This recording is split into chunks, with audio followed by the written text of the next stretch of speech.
Hi YouTube, welcome back to my channel. If you're new here, click that subscribe button and like this video.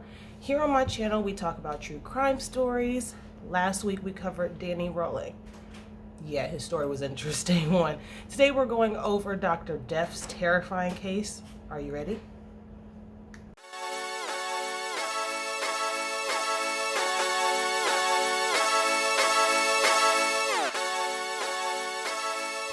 Christopher Daniel Duntsch. Well, he was a former neurosurgeon who's been nicknamed Dr. D and Dr. Death for gross malpractice resulting in death and maiming of 33 patients. 33 patients, y'all. Now, all this happened while working at hospitals in Dallas-Fort Worth Metroplex. And then Duntsch was accused of maiming 4 patients and then killing 2 others. Christopher Duntsch was born in Minnesota but spent most of his youth in Memphis, Tennessee. He's a graduate of Evangelical Christian School in Cordova, a suburb of Memphis. Duntsch initially had ambitions of playing college football, but was unable to catch on either Division III Millsap College or Division I Colorado State University. So basically football was just not his thing. And by the time he returned home to attend Memphis State University, which is now University of Memphis, he had exhausted all his eligibility, so he decided to set his sights on becoming a neurosurgeon. Kind of random, but okay. Duntsch completed the MD, PhD in neurosurgery residency program at the University of Tennessee Health Science Center, and then he completed the spine fellowship program there as well. And what proved to be kind of like foreshadowing of the things to come, he was suspected of being under the influence of cocaine during this time while operating during his 4th year residency. That should have definitely been a sign right there. But Duntsch was sent to an impaired physicians program and then was allowed to return to the residency program. He did complete his residency, having participated in fewer than 100 total surgeries. That's just a very small fraction of the 1,000 surgeries that most neurosurgery residents have to do. Duntsch began operating in Texas in 2010 when he moved to Dallas to work at Baylor Plano? Sorry if I said that wrong, y'all. Early on, he left a bad impression, especially with the fellow surgeons. One longtime vascular surgeon, his name was Randall Kirby, recalled that Duntsch frequently boasted about his ability despite being so new to the area. So that definitely was just a red flag, like, dude, you're new. Why? Do you feel like you just got it like that? And several of Duntsch's operations at Baylor ended with patients severely maimed. Maimed, y'all. Duntsch severed a major artery in patient Kelly Martin's spine, causing her to bleed to death.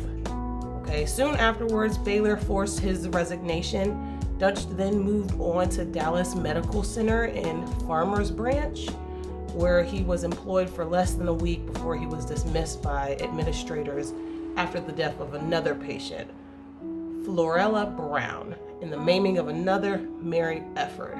Now, he severed Brown's vertebral artery, which ultimately caused her death from a stroke. I'll leave a picture here just kind of explaining what that is exactly, which ultimately caused her to die from the stroke. And a day later, he severed one of Efford's nerve roots during spinal fusion surgery and left surgical hardware in her back muscles, y'all. Like, what is going on? Longtime spine surgeon Robert Henderson performed the salvage surgery on Efford. He described Duntsch's work on her to a child playing with Tinker Toys on an etcher set. Okay, so he's basically just playing around in these patients, not doing anything but harm. Efford was left paralyzed as a result. There was no information available indicating what investigation the state licensing agency did, or if Dallas Medical Center notified the Texas Medical Board either. In December 2011, according to court proceedings, Duntsch emailed a colleague saying, "I'm ready to leave the love and kindness and goodness impatience, and I mix with everything else that I am and become a cold-blooded killer. Now, if that doesn't raise some red flags, I don't know what does, y'all. After leaving Dallas Medical Center, Duntsch received a job at an outpatient clinic named Legacy Surgery Center. Meanwhile, the Methodist Hospital in Dallas, where Duntsch had applied for a job, reported him to the National Practitioner Data Bank, which is basically a way for hospitals and other physicians to make reports on people, as far as like nurses, surgeons, hospitals, if anything's not right or going the way that it's supposed to. And even after these reports, Duntsch was hired by University General Hospital in Dallas in the spring of 2013. Soon after that, he severely maimed Jeff Gilwell after mistaking part of his neck muscle for a tumor. Look, I'm sorry, okay. I'm laughing because it's just that ridiculous. Like, this guy, it's like he didn't go to school at all. Severing one of his vocal cords, cutting a hole in his esophagus. Like, wow, y'all. Wow. Slicing an artery and leaving a surgical sponge embedded in his throat as well. Like, he was trying to kill this guy. This is murder. He was trying to murder this guy. Kirby was rushed in to repair the damage and later described what he found after opening Gilwell back up as a work of a crazed manic. Like, crazed manic, y'all. And this was quotes, crazed manic. He later told Gilwell that it was clear Duntsch had tried to kill him. Plain and simple. Gilwell was left with only one vocal cord and was partially paralyzed on his whole left side. Under heavy lobbying from Henderson and Kirby, the Texas Medical Board suspended Duntsch's license on June 26, 2013. And they revoked it. They ended up revoking it on December 6. Duntsch moved to Denver area, and his life ended up just going in this horrible downward spiral from there. He was arrested for DUI in Denver, taken for a psychiatric evaluation in Dallas during one of his visits to see his children, and was arrested in Dallas for shoplifting. So he was wilding out, y'all. He knew he messed up, basically, at this point. In March 2014, 3 former patients of Duntsch, Eford, Kenneth Fennell, and Lee Passmore, filed separate federal lawsuits against Baylor, the hospital, alleging that the hospital allowed Duntsch to perform these surgeries despite knowing that he was a dangerous physician, because people had been reporting it to the database. Remember, guys, and Texas Attorney General Greg Abbott filed a motion to intervene in the suits to defend the hospital, Baylor, citing the Texas legislature 2013 statute that placed a medical malpractice cap of $250,000, along with the state's removal of terms gross negligence from the definition of legal malice. The suit alleged that Baylor made an average net profit of $65,000 on every spinal surgery performed by Duntsch. So basically, the lawyers for the hospital was trying to say that the damage that he caused was not at the cap that it would have to be at for them to try and, take it to court. Now, the 2 doctors who have been seeing Duntsch's work, Henderson and Kirby, feared that Duntsch could move elsewhere and still theoretically get a medical license.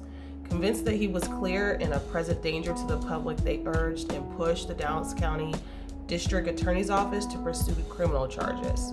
Now, the inquiry went nowhere until 2015, and that's when the statute of limitation on any potential charges was due to run out.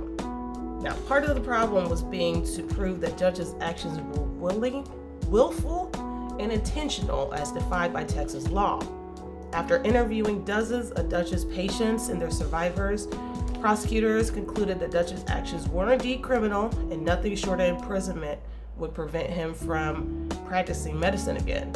As part of their investigation, they obtained the 2011 email in which that's when Duntsch had emailed his colleagues saying he desired to become a cold-blooded killer. In July of 2015, approximately a year and a half after his license was revoked, Duntsch was arrested in Dallas and charged with 6 felony counts of aggravated assault with a deadly weapon, his hands, and surgical tools.